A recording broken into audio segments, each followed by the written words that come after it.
All right, boys and girls, our last set of notes for the whole year. I know you're sad. Don't worry, they'll be on YouTube. You can go back and watch them anytime you want. So you really want to watch that New Deal set of notes? Go back, get your mom and dad, check it out. Okay, so we're going to go in the Bush, Clinton, Bush end up to 2000 here. George H.W. Bush is Reagan's or was Reagan's vice president. He easily wins the 1988 election over Michael Dukakis from Massachusetts. A little bit about George H.W. Bush. Okay, you have he's a decorated World War II naval pilot, ambassador to the United Nations, chairman of the Republican National Convention, director to the CIA. He was the vice president for 8 years. Got a lot of pretty sweet resume. Okay, now as far as what happens during his presidency, he wins again in '88, and the big thing with him is he had this slogan: "Read my lips, no new taxes." Okay, no new taxes. All right. Now, the problem with that is when you say something, read my lips, it's like, I'm sticking to it. I don't care what happens, I'm sticking to it. So he says this in 1988, and because of all the Reagan tax cuts, the spending, the military spending, he has to raise taxes, which is not a good thing when you come out and say, read my lips, no new taxes, and then you raise taxes, not a good thing. Okay. His domestic policy, you're going to get the Space Station Freedom, which will be the International Space Station, still up there today. Americans with Disabilities Act, which is going to make a lot more protections for those with disabilities, other handicaps. Trying to curb the issue of illegal immigration, which is still a problem today. You're going to get Clarence Thomas, who is very outspoken.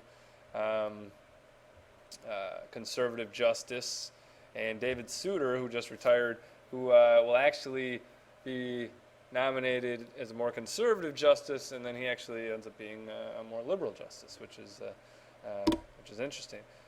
Foreign policy, the big thing. You have some of the end of the Cold War, the Soviet Union breaks apart. The big thing is going to be the Gulf War. Okay.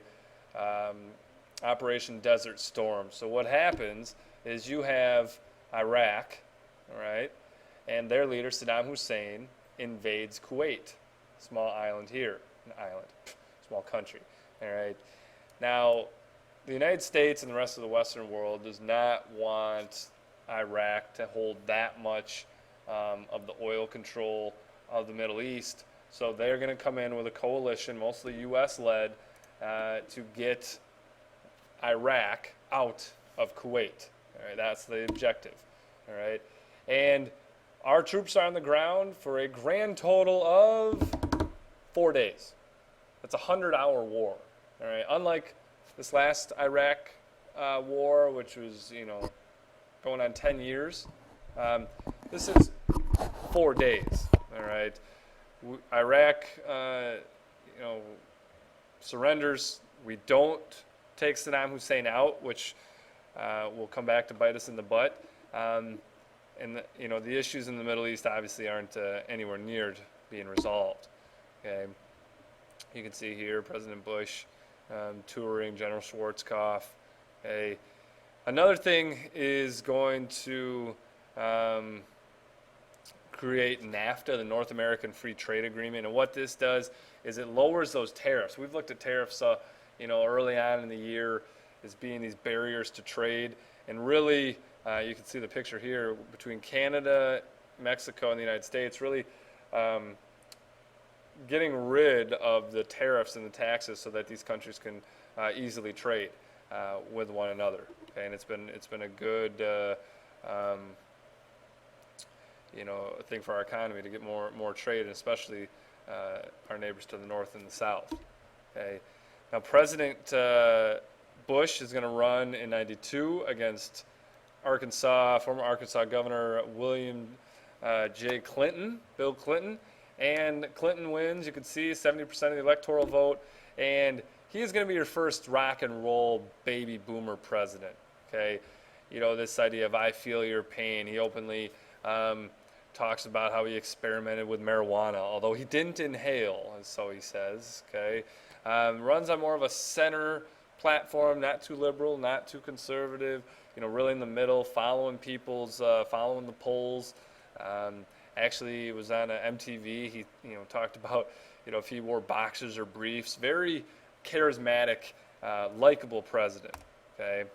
Now, some of the things with in his presidency, domestic, you're going to have this "don't ask, don't tell" policy that just got overturned. And what this said, up until that time, you could not be openly gay in the military. You couldn't be gay in the military at all. And they created this policy that says you don't ask anybody if they're gay, and you don't tell anybody you're gay. And this stayed on the books until President Obama, where you now can be openly gay in the military. The Defense of Marriage Act, DOMA, if you pay attention in the news, this was going before the Supreme Court recently. This one said that federal employees, if you are a same-sex partner,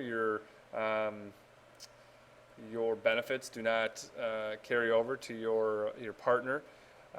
Trying to get some of the health care reform stuff that, Obamacare. So a lot of this stuff, it's 20 years old, but it's still in the news today. The Brady Bill, which is a waiting period about buying handguns, and we got all this stuff, handguns and gay marriage and health care reform. It's like you'd think we were talking about 2013, but this is the early 90s. Foreign policy, unsuccessful capture of Osama bin Laden.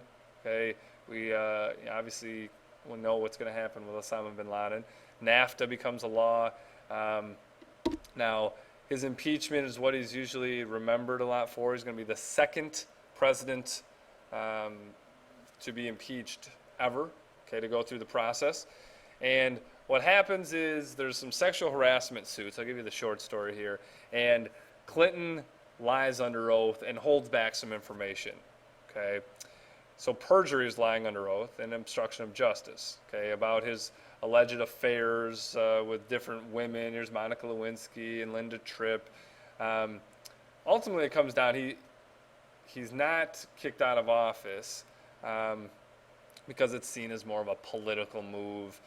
Yes, was he lying? Was he a sleazy? Was he did he have affairs? Yes. Is that impeachable offense? Probably not. Okay, so he doesn't get kicked out, but he goes through the process. We'll talk more about this.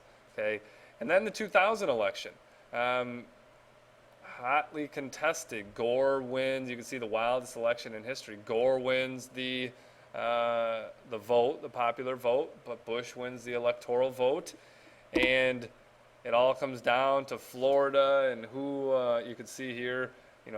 It's super close. You need 270 to win, and it all came down to Florida. There were some disputed election officials, and then the Supreme Court ordered Florida to just quit their investigation and give Florida to Bush, and Bush wins the election. And we'll come back and check out September 11th. Okay, see you guys.